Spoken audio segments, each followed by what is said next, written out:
This is Tom Colley for Through the Ropes Boxing. Delighted to be joined by exciting heavyweight contender, Johnny the Romford Bull Fisher. How you doing, Johnny? Hello, Tom. I'm good, mate. Enjoying a bit of rest now. Sunday tomorrow, so I've got a little bit of rest and then back to training for the last couple of weeks coming up. Good stuff, mate. So you've been in the gym this week?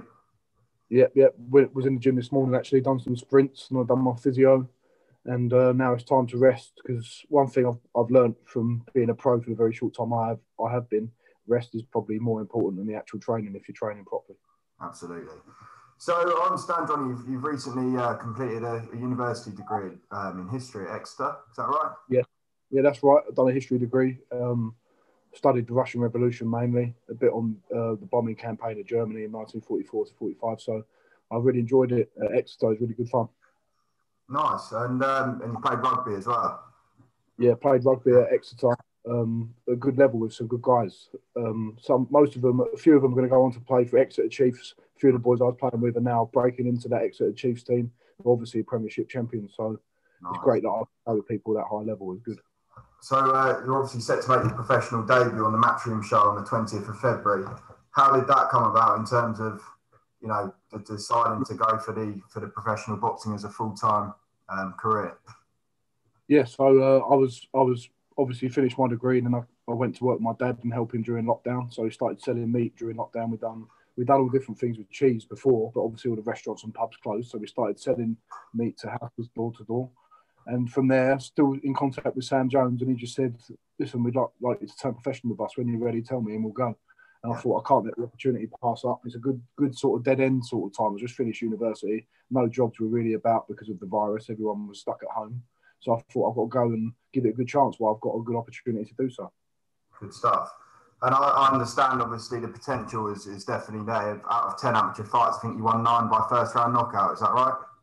No, this is the thing. This is what I did win 3 out of 4 of my senior fights. I won by round 1 knockout. And I had 6 fights before that as a junior. And they weren't until before 2014, really. So I didn't have any fights from 15 to the age of 19. Right. I was London champion as a junior. And then I boxed again second year of university, started boxing again with my hand healed up after a hand injury. Yeah. And 3 of them 4 fights were round 1 knockouts within 30 seconds. So very short amateur career, but I've shown that I've got explosive power. You're obviously carrying some dynamite in the fist. The scary thing as well is you're only 21, aren't you? Yeah, I'm only 21, so I've still got a long time, especially for a heavyweight who some don't mature until their mid-30s. So I've got a long time to go. That's it, and obviously, you're only. Sorry, mate, I had an interruption there. You're only going to be getting stronger from now on in. Obviously, you're only 21, probably still yet to reach your physical peak, which is frightening considering the power you're already carrying. I think Joyce is quoted as saying that you punch harder than Daniel Dubois. Yeah, that was a good compliment from him. But listen, me and Joe have done so many rounds together and some really good spars. Sometimes the spars, not much happens or they're a bit more tame, but then there'll always be them ones that come along and we really have a go at each other, and it's brought me along massively. So I can only thank him for that. That's it. I think obviously sparring that level of opponent in the gym is what brings you on leaps and bounds and prepares you for those bigger fights yourself to come in the pro ranks. Joe drafted you in for sparring for the Daniel Dubois fight, didn't he? Yeah, he brought me in for the Daniel Dubois fight, but we were sparring even earlier when it was meant to be in April, that fight. We were sparring out in Vegas, and I sparred him even before that as well, but we got in just before the fight in November, and it was great. We had Solomon Dakers there as well, another SJAM boxer, and a couple of other guys. Fabio Waldy was up there, we were sparring. So some great prospects coming up as well, all sparring Joe, and it really helped him. And that's only going to raise your game. And I understand as well, you sparred the likes of Hughie Fury, David Allen, Cash Ali as well. Yeah, sparred all them guys. Just how good are those guys, and how much do you think that is raising his game? Dave Allen, when I was sparring him just before the Lucas Brown fight, he was super fit, super strong, and that's when I was just really starting to box again after a few years out. Yeah. And it's really great for me to get experience with him, and I'll always be grateful for what Dave done because he gave me a couple of spars, and that really developed me and helped me toughen up. It was brilliant. And then I sparred Hughie Fury, unbelievable talent, so awkward to get to, especially great to meet Peter Fury as well, an absolute legend that he is. Cash Ali, nicest man you've ever met. Really nice. I wasn't expecting it because obviously everything that happened, you think with David Price that he's going to be quite a mean, nasty guy, but Yeah. He was a really, really friendly guy and really helped me and gave me some great advice. Yeah. So it's good to spar with these guys and really learn off these pros who are a lot higher level than me at the minute and have been there and done it. Good for me to see. Good stuff. So you signed to Matchroom. I know you're managed by Sam Jones. I mean, how did that sort of come about? Did Eddie giving you the call and signing you to the team? Yeah, so Sam Jones got into contact with Eddie. We was looking, there's a few promoters on offer that we was interested in. And when Sam said, look, we've got Eddie Earn, he wants to sign you, he really likes you, thinks you're exciting, and thinks he can really mould me into a good fighter and give me a good opportunity. I thought it's a no-brainer to go with Eddie Earn because obviously he's from around my area as well, and everyone knows about Matchroom as the best platform, and it was a no-brainer, to be honest with you. And I trust him to guide me correctly and give me good fights, and I'm looking forward to the journey. And I expect you've got sort of a plan in place, roughly maybe like a 5-year plan of you in terms of like where you want to be at a certain point and your goals. Yeah. I've got a 5-year plan. 5 years is a long, long time in boxing. Yes. I know Mark Tibbs, my trainer, said it would go very quickly, but I'm thinking in smaller steps. Yeah. One fight at a time. The only fight that matters at the minute, because I'm very inexperienced, is to fight Matt Gordon, put on a good performance and get through him, because he's going to be a tough and durable opponent. He's no mug. I've seen him fight other people on their debuts, and he is no mug, and he comes to fight and he swings and he has a go. So that's all that's on my mind at the minute. That's it, and that's the best way to look at it. I think we've seen it many times in boxing. If you overlook the man in front of you, it can often go very wrong. And often as well with a lot of these fighters you fight on the way up, they can provide banana skins where they know every trick in the book, if you like. And, hard to break these guys down sometimes. He'll be tough, he'll be durable, and he's been in there with some good names. So I've got all the respect for him, and I'm gonna give him my best because that's what he deserves, and he deserves my best. Good stuff. And obviously, you mentioned that. So you're trained by Mark Tibbs. How did you end up pairing up with Mark, and how's that relationship going for you? Again, Sam Jones was instrumental in getting that going. Yeah. I already knew who Mark was. Obviously, he's a legend from around where we are. We all know him. Yeah. I've seen him a couple of times before in the gym. When he was doing pads and stuff in his gym in Romford, and I thought when we had the opportunity to go with Mark, I really went for it because he's a great trainer. He's got some great fights in the gym already. He's done great things with Dillian White. He's working with Billy Joe Saunders. We've got other great names: James Orley, John Edges, Charlie Duffield, Harvey Horn. Some great fighters in that gym. So it's a great gym to be in.